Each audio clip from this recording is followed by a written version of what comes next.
Thanks, Peter.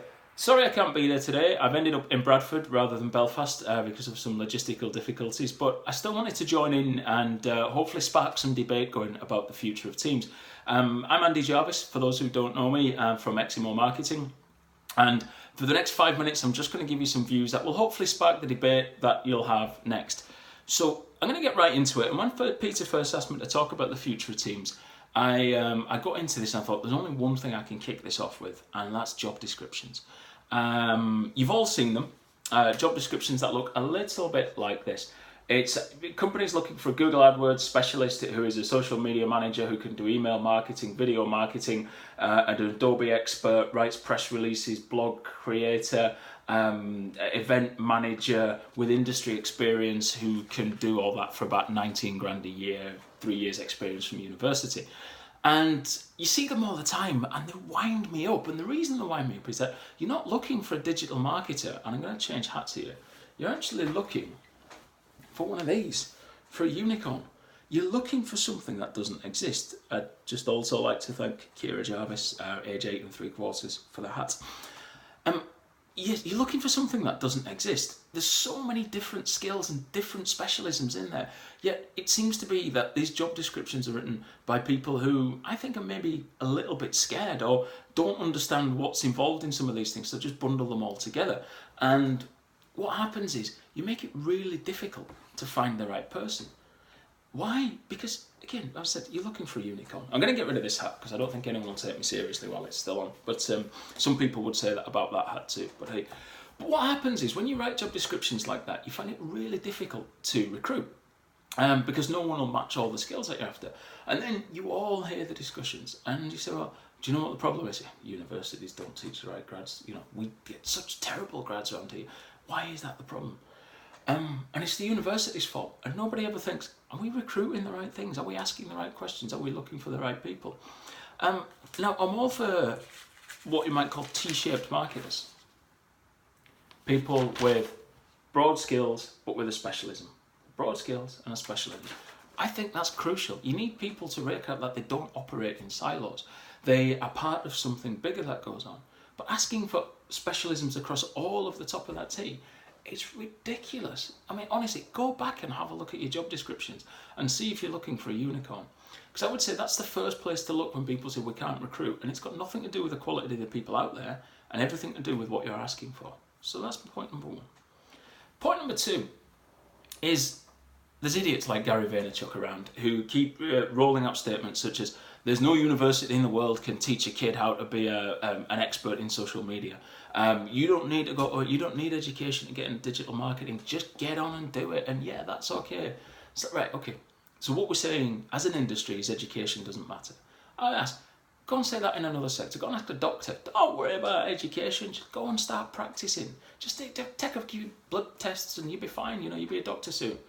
Accountants. Does anybody else want an accountant who doesn't have any formal qualification? No, I don't. Dentists. Ask that in many other lines of work, and it sounds ridiculous, but in marketing, we don't need education. But again, I think it's a fundamental misunderstanding of what marketing is.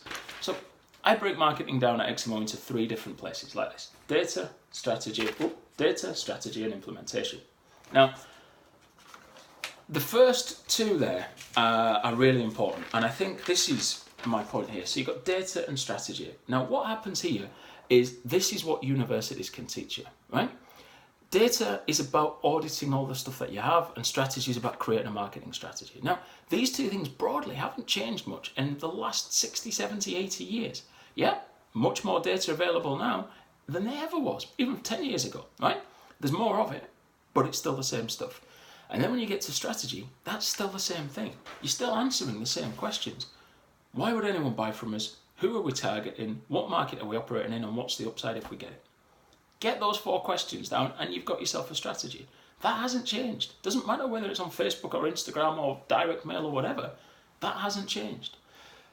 So universities can and do teach that, and they teach it well. Now, that's not to say that everyone who goes to university is any good. It's not to say that all the professors at universities are any good. I've had some awful ones, genuinely horrible ones, but I've also had some really good ones too. So the job is, like, what is the job of universities? They teach the bits that haven't changed, the data and the strategy. And then you get into the other bit, the implementation bit. And this is the bit where, as much as it pains me to say, Gary Vee's probably right? You don't need to go to university to learn how to be an SEO. You don't need universities to work out how to use AdWords, to become AdWords certified, but they were never meant to be that way. These are skills, these are tactical job-based skills, these are skills that people should be developing working for you. So, yeah, there is a bit of room for both. Formal education, absolutely, and then work-based vocational education. Those two things aren't one or the other, they can work side by side. So you don't have to have a university degree to come in and do this, but it helps. I know when I go into companies, I can spot when I'm working with a marketing team where people have had marketing training. You can spot them a mile away, absolute mile away. So what I would say is, what are you doing when we talk about the future of teams? What are you doing to invest in people? Yeah, some grads that you see, and we've all interviewed them, are hopeless, genuinely hopeless. But some of them are brilliant. None of them are the finished article. So what are you doing to help them develop? I used to work for a company and we'd get 10% of our time. 10% of our time was spent. We were forced to use that time to educate ourselves, to better ourselves. Digital moves fast, right? You can be an SEO expert today. Don't do anything for 2 years. You're not an SEO expert anymore. Google AdWords certified, brilliant. But you don't practice Google AdWords 2 years later, you're not a Google AdWords expert. You might have the certificate, but you're not an AdWords expert. Are you investing in your staff? Are you giving them the time to go to the conferences? Are you letting them read the blogs? Or are you chastising them because they're reading the websites instead of doing the work? Because if you're not helping them, you're not investing in them to develop, you're not investing in the future of your team. You really have to do that. Now, what I would say is, there's probably a debate to spark from here. Do universities have a place? Is formal education relevant?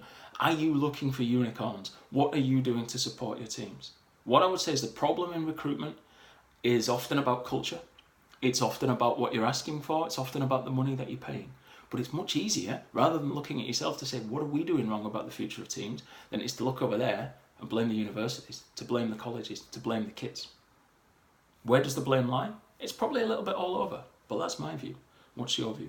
Now, before I go, as I say, I can't be there. I will be monitoring Twitter this afternoon in between a few other bits and bobs. If you want to get me, I'm at Andi Jarvis and at Eximo Marketing, EXIMO Marketing. Please do tweet me, please do take a couple of pictures or whatever, and yeah, I'll join the debate and talk to you soon. Thanks.